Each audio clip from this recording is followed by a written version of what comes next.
Hello guys and welcome to this video. Today I will share with you how to create Quotex affiliate link. So guys, open Google and search for Quotex, as you can see here. Quotex affiliate link, as you can see here.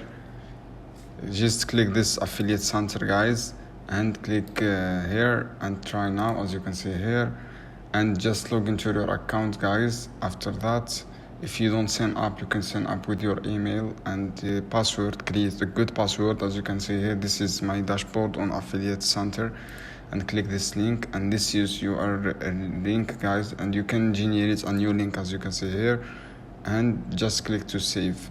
This is home page, and this is your affiliate link unique.